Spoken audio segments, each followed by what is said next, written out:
Hello mga kasari, good morning sa lahat. Kumusta po? Sa inyo ba maulan, makulimlim, mainit? Ngayon dito sa amin is makulimlim ang panahon. So kahapon pala, namili kami sa Pure Gold and then nabigla ako sa mga presyo dahil may tumaas na items guys. So yun yung i-share ko sa inyo ngayon. So kahapon mga kasari, dalawang balik kami sa Pure Gold dahil hindi kami kasya sa motor. Nakasingle kami motor. Sabi ko sa asawa ko, mag-tricycle na lang ako. I-tricycle yung ibang napamili. So ayun, hindi kami kasya kaya binalikan niya ako. Ayan, so napadami na pamili namin kasi 3 days na kami hindi nag-grocery. So kalbong-kalbo na yung tindahan namin and then napadami yung napamili namin nga kasi nga kinumplito ko, nilista ko. Ayan, so madami-dami na pamili namin. Ano kami mga kasari. Naka 17 kami. Ayan. So, ang i-share ko pala sa inyong tumaas na items, ako kasi mga kasari, pag nag-grocery, chinecheck ko talaga lahat ng resibo, isa-isa. Kasi ayaw kong, malay mo may madoble ng pants, diba? And then malay mo may tumaas agad na items, kaya chinecheck ko talaga siya. So, ang napansin ko mga kasari, may tumaas na items. Pero hindi naman talaga, yung dalawang items na yon parang ngayon lang, bago lang siya nagtaas. Pero yung isang items na yon is mga 2 weeks ago na yata nagtaas or 1 week. Ayan. So, una, yung Magic Sarap. Diba? Tumaas yung Magic Sarap. So, dati, ano siya, 61 to 63 yung puhunan noon. Depende kung saan ka bibili, sa local wholesaler or sa mga malalaking grocery.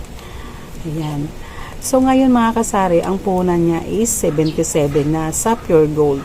Iwan ko lang sa iba, sa mga local wholesaler kasi hindi pa kami nakapamili. Ayan, nabubulol naman tayo. So, sa Pure Gold, 77 na yung Magic Sarap. So, 77 divide 16. So, magpa-5 na yung puhunan niya. 4.81. Ayan. Magpa-5 na yung puhunan niya. Kaya ang binta ng Magic Sarap is 6 pesos na. Dati is 5 pesos. Ngayon 6 pesos na. Pero nagulat ako. Kasi yung ibang mga bata pag bumili, 8 yung binabayad sa akin. Ayan. So, hindi ko alam kung saan may 8. Basta sa akin 6 pesos na, 6 pesos na. And then, ang dalawang items naman na tumaas mga kasari, super mabinta din to. Kasi ginagamit ng tao araw-araw. Si Tide naman sa kasi Ariel. Ayan. Tumaas yung presyo nila. Ayan. Ginamitan ko. So, dati kasi yung Tide sa Ariel, yung twin is 81 lang yun or 80 yung puhunan niya. So, ngayon ang puhunan niya is 84.50 na ang puhunan ng Tide. So, 84.50 divide 6. So, ayun na yung puhunan niya. 14.83. So, ayan. 14.083. So, hindi na siya pwedeng 16. Bintana natin yan is 17. Iwan ko sa inyo. Kanya-kanya kasi tayong pricing. So, 84.50 times 15% plus 84.50 divide 6. Ayan. So, sa 15% kasi ako nagbase mga kasari. Ang lumalabas yung puhunan is 16.19. Ayan. So, hindi ko naman pwedeng ibenta ng ganyan yan. So, ira-round off na lang natin ng 17. Ayan. Kaya, 17 na yung bintahan ko ng twin. Dati yon is 16. And then naman sa mga kape, yung Blanca, nagtaas sa ibang grocery. Iwan ko ba? Hindi sila pare-pareho ng presyo. Yung Blanca saka Nescafe, mga product ng Nescafe, nagtaas na din. No? Lahat ng kape, lahat ng twin is 15 lang.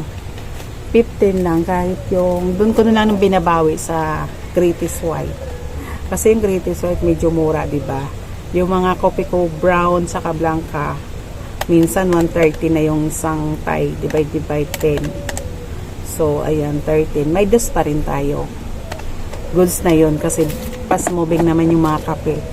Doon ko na lang binabawi sa mga Greatest White, saka Greatest Caramel at saka yung Choco na Greatest. Ayan yung mabenta sa akin, 3 kape na Greatest. So doon ko binabawi. Pero sa akin kasi mga kasari, ang sobrang mabintang kape talaga is Blanca, and then sobra yon, number 1 sa akin, Blanca, at saka Copico Brown, saka Greatest White. Yung 3 super mabenta.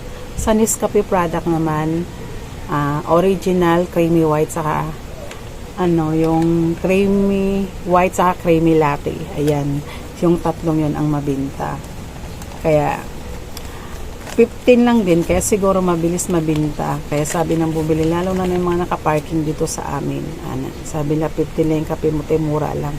Sa iba 16, 17. So kaya mabilis mabinta yung mga kape namin, fast moving. Ayan, yun yung technique ko mga kasari, para ubos agad yung paninda, diba? At syempre pag namili tayo, always check natin yung expiration date. Mahirap na, katulad nung may na-expirean kaming Delight.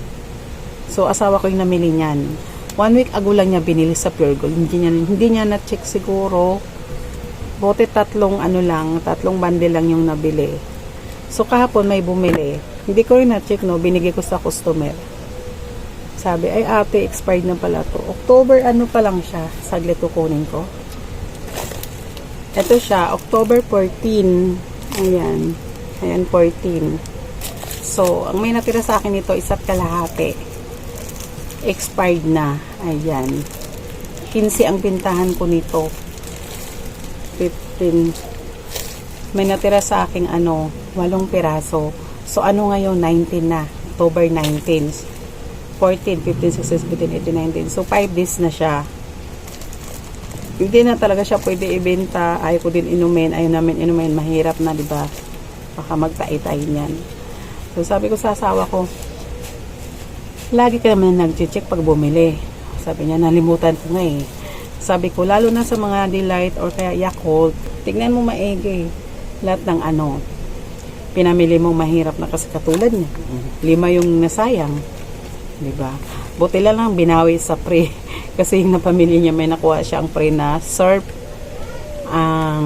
powder. May nakuha siyang 6. O magkano bintahan ko noon? 9. So, medyo nakuha yung iba. Yung naluging expired nakuha dun sa syrup na pre nakuha ng asawa ko. So, yun lang mga kasari. Dapat talaga lagi natin i-check yung mga pinamili natin. Bago natin ilagay sa cart, mahirap na, katulad natin. Piso, 2-3 yung tubo natin sa isang items, diba? So, yun lang i-share ko mga kasari, yung nagtaas na Ariel sa Tide, and then yung na-expired naming nabili ng asawa ko. So, yun lang. Sa mga natuwa sa video ko, pa-share naman, pa-like, and sa mga bago kong subscribers, hello po! Thank you! Bye-bye!